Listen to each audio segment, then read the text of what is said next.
Today's date is August the 12th, and today is truly a remarkable day in history.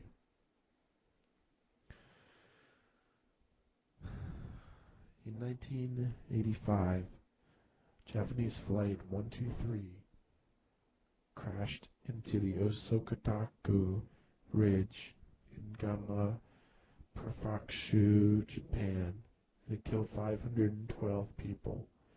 It became the worst single plane disaster ever. The Boeing 747/SR 846 that made this routine registered JA8119 suffered mechanical failures 12 minutes into the flight, and 32 minutes later crashed into two ridges in Mount Nakashimiku in Inu, Gama Prefecture, 100 kilometers from Tokyo, on Monday, 12th August 1985.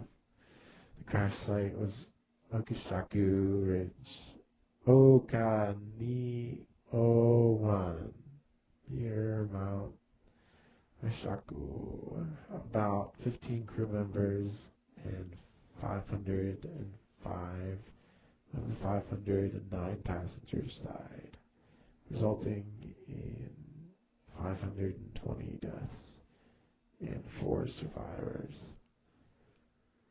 The remaining remains the deadliest single aircraft accident in history.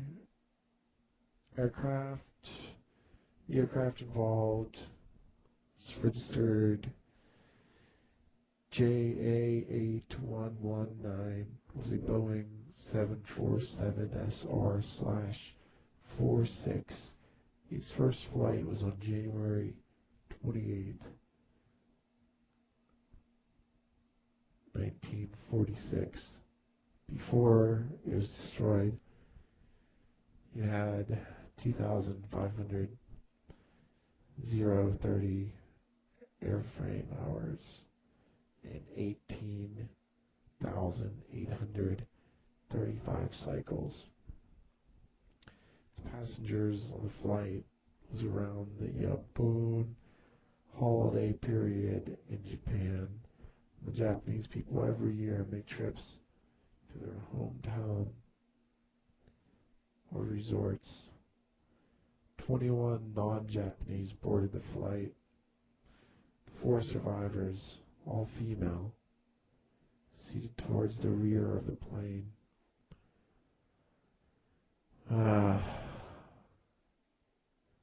Flight attendant, age 25, who was jammed in between a number of seats. A 34-year-old woman and her 8-year-old daughter were also trapped in an infant section of the fuselage. And a 12-year-old girl, Kella Kimami, was found wedged between branches in a tree. Among the dead were famous singer Kayu Sokamoto and Japanese banker Akansi Wikawaku, the father of solo violinist Diane Wikawa. Sequence of events that took place. The flight took off the runway at 15L at Tokyo International Airport, commonly referred to as Haneda Airport, at Tokyo, Japan, at 6:12 p.m., 12 minutes behind schedule. About 12 minutes after takeoff, as the aircraft reached cruising altitude. Over Singmi Bay, the rear pressure buckle had failed, resulting in explosive decompression that tore the vertical stabilizer from the aircraft and served all four of the aircraft's hydraulic systems.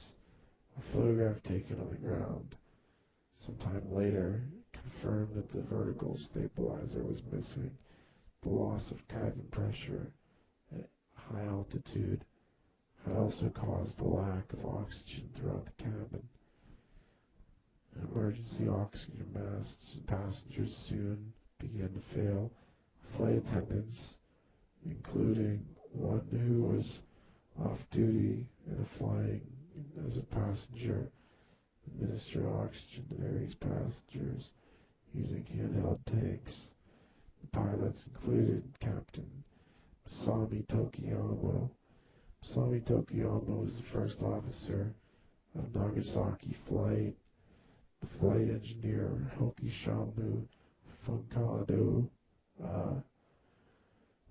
sent the transportation assurance to broadcast a disaster signal. Tokyo Area Control Center, which directed the aircraft to descent and gave it heading Victors for an emergency landing.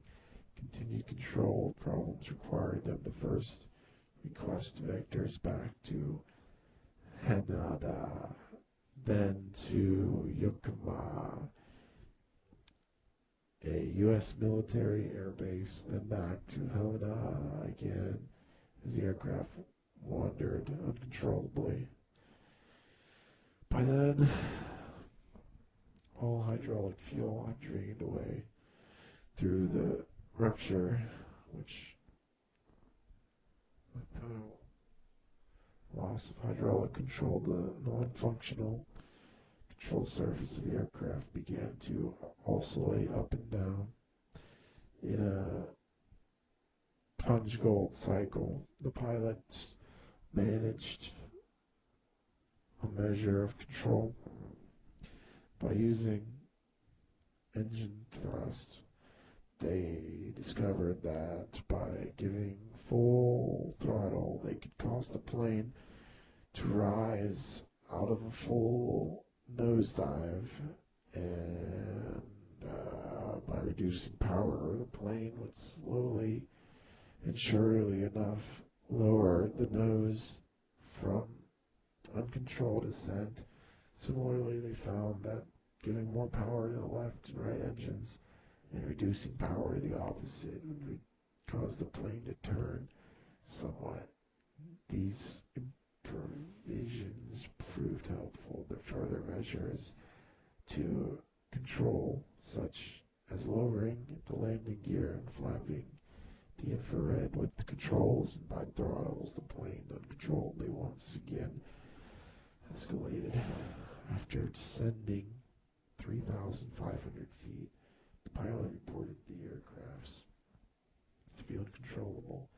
The plane flew over something and headed for the Pacific Coast Ocean, then turned back towards the shore and descended to below 5,000 feet.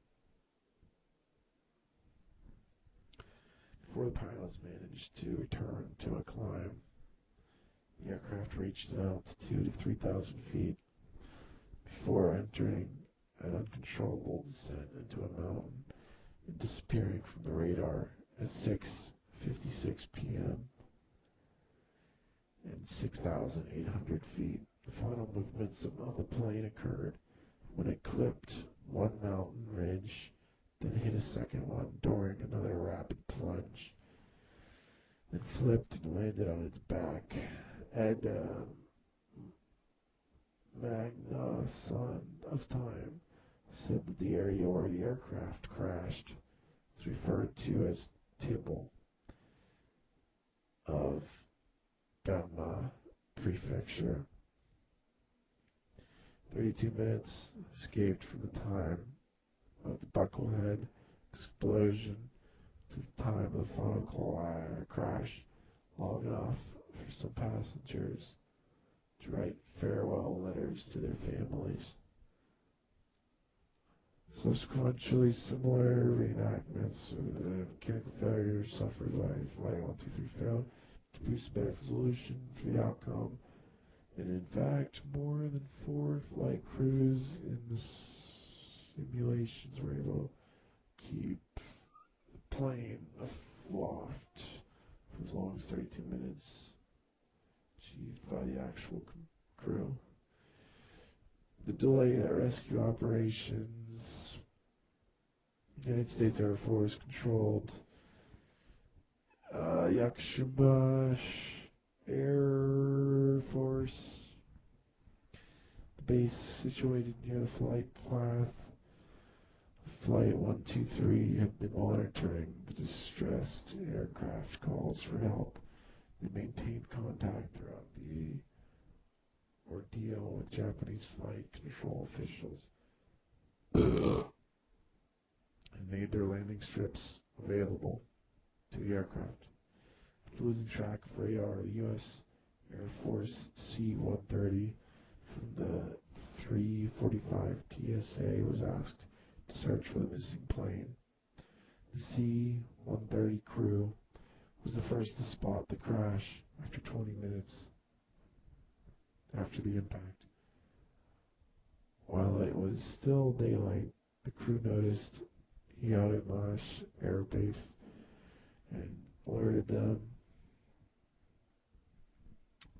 and directed the USAF Hercules helicopter from Yakamash to the crash site. Rescue teams were assembled to participate to lower Marines down to rescue by helicopters. Tow lines. The offers by American forces to help guide Japanese forces immediately to the crash site to rescue assistance were rejected by the Japanese officials. Instead, Japanese government representatives ordered the U.S. crew to keep away from the crash site and return Yokosuka Air Base, stated by Japanese Self-Defense Air Force, or JSDF, were going to handle the entire rescue alone. Although a JSDF helicopter eventually spotted the wreck during the night, poor visibility, and difficult